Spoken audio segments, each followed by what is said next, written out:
Alors, bonjour Méliane, je vais me servir de ton exemple de plan pour faire la démo. Tu me posais la question, quand j'ai plusieurs échelles annotatives, j'ai mis mes plans en 3-8. Quand je clique sur mes symboles, je vois un gros symbole puis un petit symbole. Et en fait, ça représente en fait les deux échelles disponibles puisqu'on a fait une mise à jour du dessin.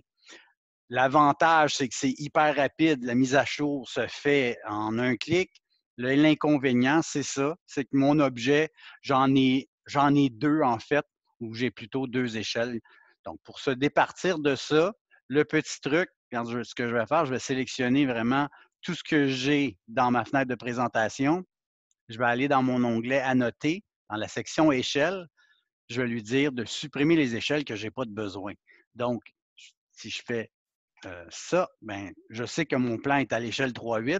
Toutes les autres, dans ce cas-ci, j'en ai pas besoin. Donc, je peux, ça, c'est tous des tests qu'on a faits. Donc, on peut les supprimer de cette façon-là. Quand tu vas cliquer dessus, tu vas en avoir juste un et non pas deux. Et ta question était, c'est difficile de venir les positionner quand tu vois plein de trucs. Effectivement. Donc là, tu vas pouvoir le faire aisément. D'accord? Donc, ça, c'est pour euh, les supprimer les échelles annotatives qu'on n'a pas de besoin puisqu'on a fait la mise à jour. Donc, faites attention, tous vos cartouches doivent être sur le calque cartouche, sinon ça ne s'imprimera pas.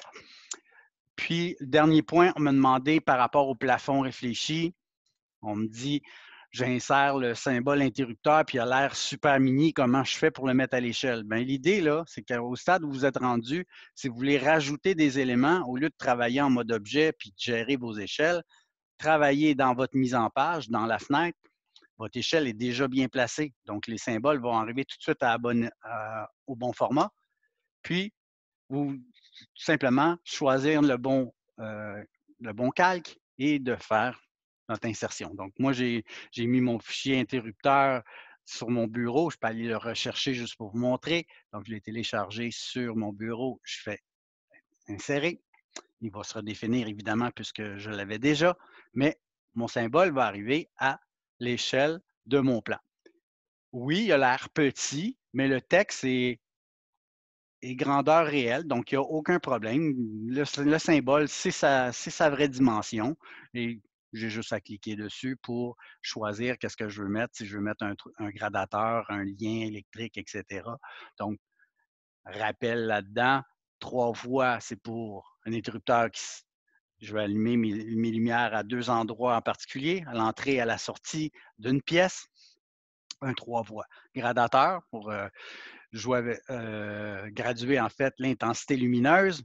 Puis la petite lettre, c'est si j'ai mis plusieurs circuits électriques dans une pièce, ben, je vais mettre la petite lettre correspondante. Donc, l'interrupteur va être relié directement à, à mon type d'éclairage. Donc, c'est exemple, ça ici, c'est géré par mon interrupteur qui est ici. Donc, je vais mettre, oui, c'est un gradateur dans ce cas-ci, mais par exemple, j'ai A. Donc, ici, le type, quand vous cliquez sur vos appareils d'éclairage, donc là, on voit qu'il y a plusieurs échelles, c'est pas grave, c'est pas problématique. Ici, si j'ai plusieurs encastrés, ben, je peux avoir le type 1, type 2, type 3, puis je définis les types dans ma légende. Si j'en ai juste un, donc type 1 et le lien A, donc cet appareil-là va être relié à l'interrupteur A. Même principe ici. Je pourrais avoir un autre type d'appareil dans ce cas-ci, mais il est toujours relié à mon interrupteur A. Puis celui-là, je fais un exemple. Celui-là, il est en surface, par exemple. OK?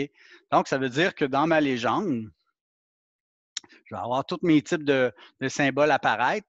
Puis ici, ben, ça m'indique, OK, j'en ai un en surface, j'en ai encastré, puis ils sont tous reliés sur le même circuit. C'est comme ça que ça fonctionne pour les liens électriques.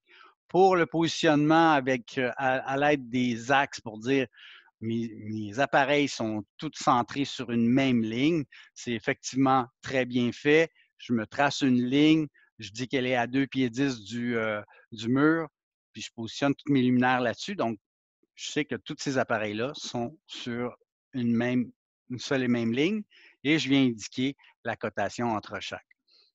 Évidemment, quand j'ai des cotations répétitives, je le sais que c'est toujours la même distance, je peux donner seulement que la première, puisque la prochaine, si je ne l'ai pas cotée, ça va être exactement la même qui va se répéter. Donc, au lieu de répéter toutes mes cotes qui sont à l'infini identiques, ben, la première cote que j'ai ici, c'est 7 pieds 8. Si la prochaine, c'est 7 pieds 8 aussi, je ne suis pas obligé de la mettre. Donc, ça peut alléger aussi le système de cotation. Donc, voilà pour les petites questions qui me sont posées au fur et à mesure. Je les utilise pour faire des petites capsules vidéo pour aider le plus d'étudiants en même temps. Voilà. Donc, je peux arrêter ça.